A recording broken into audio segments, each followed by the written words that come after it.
تسليما كثيرا كثيرا. أما بعد فأعوذ بالله من الشيطان الرجيم. بسم الله الرحمن الرحيم. تتجافى جنوبهم عن المضاجع يدعون ربهم خوفا وطمعا ومما رزقناهم ينفقون. فلا تعلم نفس ما أخفي لهم من قرة أعين جزاء بما كانوا يعملون. أفمن كان مؤمنا كمن كان فاسقا لا يستوون.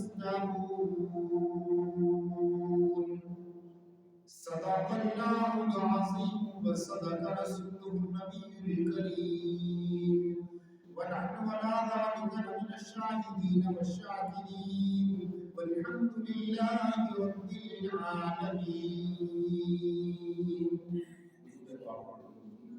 اللهم صل على محمد وعلى آل محمد كما صليت على إبراهيم وعلى آل إبراهيم إنك حميد مجيد. اللهم بارك على محمد وعلى آل محمد كما باركت على إبراهيم وعلى آل إبراهيم إنك حميد مجيد. واجب الاحترام دوستوں، نوجوان بھائی، قرآن مجید فرقان حمید کی سورہ السجدہ سے یہ آیات میں نے آپ کے سامنے تلاوت کی. جو موضوع ان آیات میں بیان کیا گیا ہے اس کا آغاز اس سے پچھلے والی آیت سے ہوتا ہے جو میں نے خطبے کے اندر نہیں پڑھی. موضوع کا آغاز اس سے پچھلے والی آیت کے اندر سے ہوتا ہے. وہ آیت میں نے خطبے میں نہیں پڑھی. اس کی وجہ کیا ہے کہ کیوں نہیں پڑھی؟ اس لیے کہ وہ آیت سجدہ ہے، اور آیت سجدہ جب تلاوت کی جاتی ہے تو پڑھنے والے پر بھی اور سننے والے پر بھی سجدہ تلاوت واجب ہو جاتا ہے.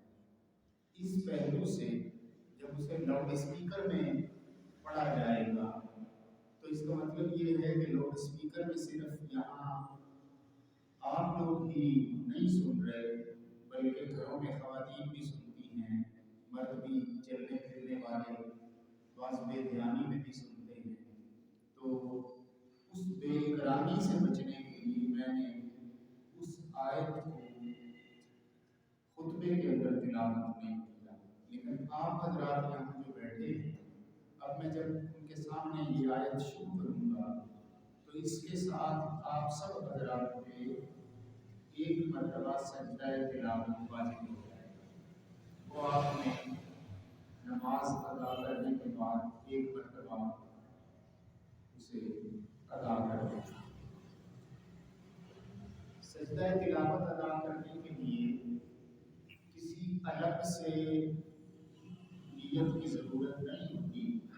بس جس پوزیشن میں بیٹھ کے آپ سجدہ کرتے ہیں اس پوزیشن میں بیٹھنا ہے، قبلہ رو ہونا ہے اور نیت ذہن میں رکھنی ہے کہ یہ میں سجدہ تلاوت کرنے لگا اور اللہ اکبر کہتے ہوئے سجدے میں چلے جانا ہے، اور وہاں سجدے میں جس طرح ہم سجدے میں سبحان ربی الاعلیٰ پڑھتے ہیں وہ کم از کم ایک مرتبہ 3 مرتبہ سنت ہے، اور پھر ایک ہی سجدہ ہے، پھر الگ سے اس کے لیے سلام بھی نہیں ہے، السلام علیکم ورحمۃ اللہ، السلام علیکم نہیں، اللہ اکبر کہہ کے آپ اٹھ گئے تو آپ سجدے سے نکل گئے۔ یہ ہے سجدہ تلاوت ادا کرنے کا طریقہ۔ جو موضوع اس کے اندر بیان کیا گیا ہے، ذرا اس موضوع کو دیکھیے، اور اصل میں تو یہ ایک پیمانہ ہوتا ہے اپنے آپ کو اس ناپنے کا، اپنے آپ کو تولنے کا، یہ ایک ترازو ہے جس میں دیکھا جائے کہ ہم اس معیار پر کس طرح عمل کرتے ہیں، یا اگر نہیں اترتے تو ہمیں کیا کوشش کرنی چاہیے کہ ہم اس معیار پر پورے اتریں جسے قرآن مجید فرقان حکیم نے بیان کیا ہے۔ ذرا ملاحظہ فرمائیے، انما یؤمن بآیاتنا، بے شک وہ لوگ جو ایمان لاتے ہیں ہماری آیات پر، بے شک وہ لوگ جو ایمان لاتے ہیں ہماری آیات پر، الذین اذا ذکروا بها خروا سجدا، جب یہ آیات ان کے سامنے تلاوت کی جاتی ہیں تو وہ خروا سجدا، اس فوراً سجدے کے اندر گر جاتے ہیں۔ یہ حکم ہے دراصل سجدہ تلاوت کے کرنے کا۔ اس کا مطلب یہ ہے کہ جب بھی کہیں پورے قرآن مجید میں یہ 14 سجدے جب بھی کبھی یہ سجدے آئیں تو اگر موقع ہو تو اسی وقت اسی جگہ پہ ادا کر لیا جائے، اگر موقع نہ ہو، مثلاً گھر کے اندر چارپائی پہ بندہ بیٹھا ہے یا بستر میں بیٹھا ہے تو پھر کسی موقع کے لیے اسے موقوف کر دے اور بعد میں اسے کرے، لیکن کرنا واجب ہے، نہیں کرے گا گناہ ہوگا۔ بحیثیت مسلمان ہمارا یہ تصور درست ہونا چاہیے، یعنی اللہ کی آیات کا تقاضا یہ ہے کہ خالی سر نہیں جھکانا، بلکہ ان آیات کے آگے اپنے آپ کو بالکل گرا دینا ہے اور اپنے آپ کو متبع اور فرمانبردار ثابت کرنے کے لیے کہ اے اللہ ہم تیرے احکام پر چلنے والے ہیں اور تیری آیات کے آگے اپنا سر جھکا دینے والے ہیں، اور ہماری گردن کے اندر قطعاً کوئی تکبر اور کوئی اکڑاہٹ موجود نہیں ہے۔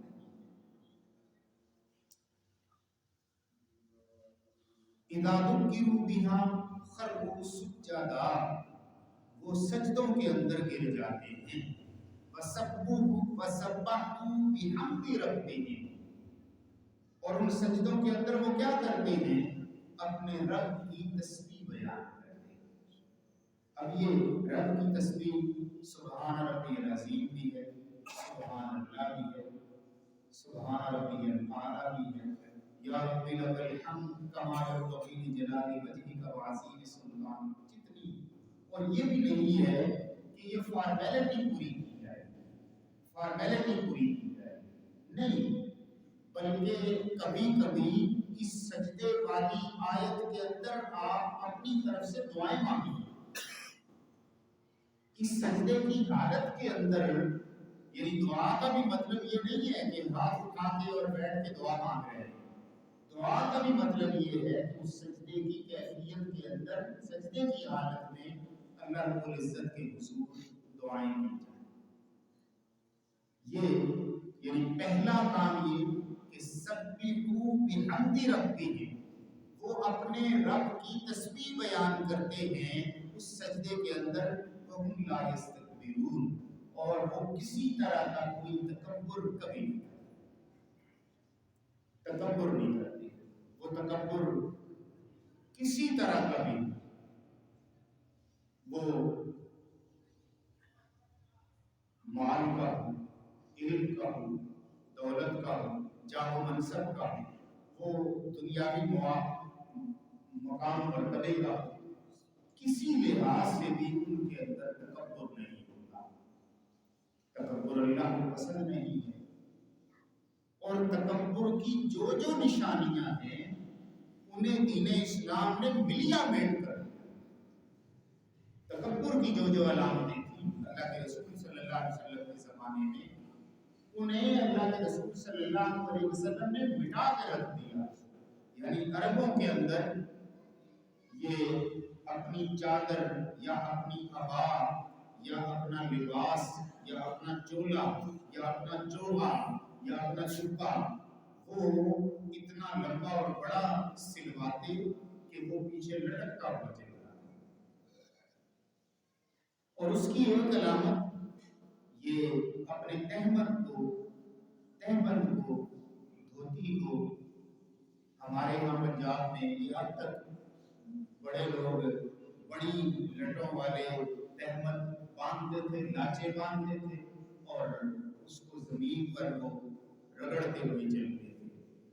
اسی لیے نبی اکرم صلی اللہ تعالی علیہ وسلم نے ارشاد فرمایا کہ جو شخص تکبر کی وجہ سے اپنی ازار کو لٹکا کر چلتا ہے، تکبر کی وجہ سے اپنی ازار، اب ازار سے مراد شلوار بھی ہے، تہبند بھی ہے، پینٹ بھی ہے، اسی طرح کا ٹراؤزر ہے، کوئی لباس اس نے پہنا ہوا ہے جو نیچے سطر ڈھانپنے کے لیے ہے، اگر وہ تکبر کے ساتھ اس نے اسے نیچے رکھا ہوا ہے تو نبی صلی اللہ علیہ وسلم کا ایک فرمان یہ ہے کہ عرش پر اللہ کا عذاب مچلنے لگتا ہے، اس قدر۔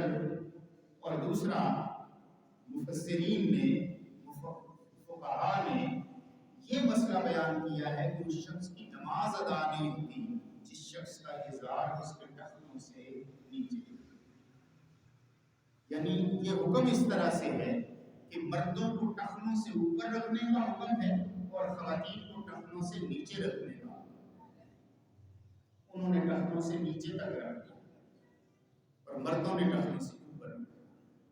تو یہ اللہ رب العزت نے ایمان والوں کی پہلی نشانی بتائی ہے کہ جب ان کے سامنے ہماری آیات تلاوت کی جاتی ہیں تو وہ پورے دل و دماغ سے اور پورے یقین اور ایمان کے ساتھ ان آیات پر سجدہ ریز ہو جاتے ہیں، سجدہ کرنے لگتے ہیں۔ تو اس پہلو سے یہ جو آیت آپ نے سنی ہے، میں نے بڑی ترجمہ بھی کیا، اس کی وضاحت بھی کر دی، اس میں اس کی وجہ سے ہم سب حاضرین پر ایک مرتبہ سجدہ تلاوت واجب ہو گیا ہے۔ تو یہ آپ سب حضرات نے اپنی نماز کے بعد سجدہ تلاوت کر لیا۔ نماز کے اندر اگر سجدہ تلاوت آ جائے تو پھر امام کے ساتھ جس طرح اب ہم گفتگو کر رہے ہیں، بات چیت کر رہے ہیں، اس طرح باجماعت نہیں کیا جائے گا۔ جب جماعت کے اندر پڑھا جائے گا تو جماعت میں یہ چیز باجماعت ادا کی جائے گی، جماعت سے باہر ہوں گے تو پھر انفرادی سطح پہ کی جائے گی، اجتماعی سطح پہ نہیں کی جائے گی۔ تو یہ پہلی بات بتائیں۔ دوسری بات کیا بتائیں؟ تتجافا جنوبہم عن المضاجع، مسجع کی جمع ہے مضاجع، مسجع کہتے ہیں نرم نرم بستر، یعنی دونوں خوبیاں اس کے اندر ہیں۔ اچھا بستر جیسا موسم کے مطابق ہو، گرمی ہے تو ٹھنڈا بستر، سردی ہے تو گرم بستر، نرمی کی ضرورت ہے تو نرم بستر، سخت کی اور کھردرے کی ضرورت ہے تو سخت اور کھردرا۔ یہ ساری خوبیاں اپنی مرضی کے مطابق جس بستر کے اندر ہوں گی اس کو کہا جائے گا مسجع۔ تو اس کی جمع اللہ تعالیٰ نے استعمال کی کہ تتجافا جنوبہم عن المضاجع، یہ اپنے پہلوؤں کو اپنے بستروں سے علیحدہ کر لیتے ہیں، اپنے پہلوؤں کو اپنے بستروں سے علیحدہ کر لیتے ہیں۔ عائشہ صدیقہ رضی اللہ تعالیٰ عنہ کہتی ہیں کہ میں نے ایک روز اندھیرے میں اللہ کے رسول صلی اللہ علیہ وسلم کے بستر پر ہاتھ بڑھایا تو میں نے محسوس کیا کہ اللہ کے رسول صلی اللہ علیہ وسلم اپنے بستر پر موجود نہیں، اپنے بستر پر موجود نہیں۔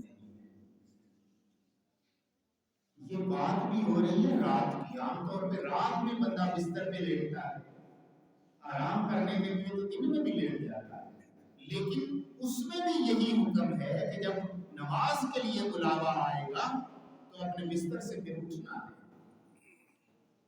لیکن یہ بات خاص طور پہ ہو رہی ہے رات کی نماز کی، یعنی تہجد کی نماز کی، یا کم از کم فجر کی فرض نماز کی، کہ تتجافا جنوبہم عن المضاجع، وہ اپنے پہلوؤں کو، یہ کروٹ بھی اور یہ کروٹ بھی، دائیں کروٹ بھی اور بائیں کروٹ بھی، دایاں پہلو بھی اور بایاں پہلو بھی، وہ اپنے بستروں سے الگ کرتے ہیں، بستروں سے علیحدہ ہوتا ہے، بستروں کو چھوڑ دیتے ہیں۔ یہ گویا بستر گواہی بن جائے گا کہ اے اللہ رب العزت، اس شخص نے تیری اطاعت اور فرما برداری کے اندر اپنا آرام، اپنی نیند، اپنی آسائش چھوڑ دی، اس نے اپنا آرام تج دیا تھا تیری بندگی اور تیری اطاعت اور تیری نماز کی خاطر۔ تو اما عائشہ صدیقہ رضی اللہ تعالیٰ عنہ گواہی دیتی ہیں کہ میں نے ٹٹولا آگے بڑھا کے ہاتھ ڈھونڈا اللہ کے رسول صلی اللہ علیہ وسلم، تو میرے ہاتھ آپ صلی اللہ علیہ وسلم کے پاؤں سے ٹکرائے، اور اللہ کے رسول صلی اللہ علیہ وسلم کے پاؤں کو تو آپ جانتی ہیں۔ اس وقت جب وہ ٹکرائے تو آپ کو محسوس ہوا کہ یہ تو ورم زدہ ہے، یعنی سوزش آئی ہوئی ہے۔ تو سوزش کا مطلب یہ ہے کہ خدا نہ خواستہ معاذ اللہ، نعوذ باللہ، اللہ کے رسول صلی اللہ علیہ وسلم بیمار نہیں تھے کہ جن کی وجہ سے آپ کے پاؤں پہ سوزش آ گئی، نہیں، بلکہ آپ اللہ کے حضور کھڑے ہوئے اور اتنا طویل کھڑے ہوئے، اتنا طویل کھڑے ہوئے کہ آپ کے پاؤں مبارک سوجے۔ تو آپ اندازہ لگائیے کہ یہ کس درجے کا کھڑا ہونا ہوگا، کتنی مقدار میں کھڑا ہونا ہوگا۔ اور یہ بھی دیکھیے کہ اللہ کے رسول صلی اللہ علیہ وسلم کی کوئی رات ایسی نہیں ہے کہ جس رات میں آپ صلی اللہ علیہ وسلم نے تہجد کی نماز ادا نہ کی ہو۔ کوئی نماز آپ کی زندگی میں ایسی نہیں، یعنی آپ صلی اللہ علیہ وسلم کے لیے یہ اختیاری نہیں تھا، آپ کے لیے یہ لازمی امر تھا۔ اور آپ صلی اللہ علیہ وسلم نے فرمایا کہ جتنی اس کی برکتیں اور اس کی عظمتیں ہیں، اگر مجھے تمہارے اوپر تنگی کا احساس نہ ہوتا تو میں تمہیں حکم دیتا کہ یہ نماز تم ادا کرو۔ یعنی صرف خالی فضیلت نہ بتا اللہ کے رسول صلی اللہ علیہ وسلم۔ تو پہلا کام یہ ہے کہ تتجافا جنوبہم عن المضاجع۔ اب ہم ایک اور چیز بھی سامنے رکھیے، وہ یہ کہ جس شخص نے تہجد پڑھنی ہے، جس شخص نے تہجد کا اہتمام کرنا ہے، لازمی طور پر وہ باقی نمازیں ادا کرتا ہوگا تو تہجد پڑھے۔ ایسا نہیں ہوگا کہ بندہ تہجد تو پڑھ لیتا ہو اٹھ کے لیکن نماز نہ پڑھتا ہو، ایسا نہیں ہوگا۔ تہجد چیز ایسی ہے کہ اس کی توفیق صرف اس شخص کو ہوتی ہے جو 5 وقت کا نمازی ہے۔ جو 5 وقت کا نمازی نہیں ہے اسے تہجد کی توفیق مستقل نہیں۔ کسی ایک دن اٹھ کے پڑھ لیا، کسی ایک دن جاگا ہوا تھا تو پڑھ لی، ایسا تو ممکن ہے، لیکن تسلسل کے ساتھ اس کی فضیلتیں اور اس کی برکتیں حاصل ہونا اور اس تہجد کا عادی ہونا، یہ وہی شخص ہوگا کہ جو 5 وقت کی نماز کا عادی ہے۔ یہ گویا چھٹی نماز ہے اور علماء اور فقہاء کا فرمانا یہ ہے کہ کم از کم بندے کو اپنی زندگی میں ایک بار تو بہرحال تہجد کی نماز ادا کرنی چاہیے۔ تہجد کی نیت سے اپنی زندگی میں کم از کم ایک بار۔ دوسری چیز کیا ہے؟ دوسری چیز اللہ کے رسول صلی اللہ علیہ وسلم کے فرامین کی روشنی میں علماء نے یہ بتائی کہ سال میں کم از کم ایک بار۔ جو اس سے زیادہ فضل سمیٹنا چاہتا ہے تو مہینے میں ایک بار، جو اس سے زیادہ فضل سمیٹنا چاہتا ہے وہ ہفتے میں ایک بار، اور جو اس سے بھی زیادہ فضل سمیٹنا چاہتا ہے وہ پھر روزانہ اس نماز کو اپنی زندگی کا حصہ بنائے۔ اچھا، یہ کیا چیز ہے؟ یہ بندے کو روحانی طور پر طاقتور کرتی ہے، اللہ رب العزت پر بندے کا ایمان بڑھاتی ہے، اللہ رب العزت پر بندے کا توکل اور بھروسہ بڑھاتی ہے، بندے کے رزق کے اندر برکتیں عطا کرتی ہے، بندے کی عمر کے اندر برکتیں عطا کرتی ہے، بندے کی صحت کے اندر برکتیں عطا کرتی ہے۔ غرض بندہ جو ہے وہ بندوں کی احتیاج سے نکل جاتا ہے، بندوں سے بے نیاز ہو جاتا ہے، وہ اللہ کا نیاز مند بن جاتا ہے۔ یعنی یہ ہے وہ نماز کی برکت، اس فجر والی، جو اللہ رب العزت اس بندے کو عطا کرتا ہے۔ یہ بندہ کسی کی دولت سے مرعوب نہیں ہوتا، کسی کی دولت اسے مرعوب نہیں کرتی، کسی کے محلات، کسی کی گاڑیاں، کسی کے بنگلے، کسی کے پلازے، دنیا کی کوئی دولت اس بندے کو مرعوب نہیں کرتی۔ کیوں؟ پھر یہ اپنا سادہ سا لباس پہن کر،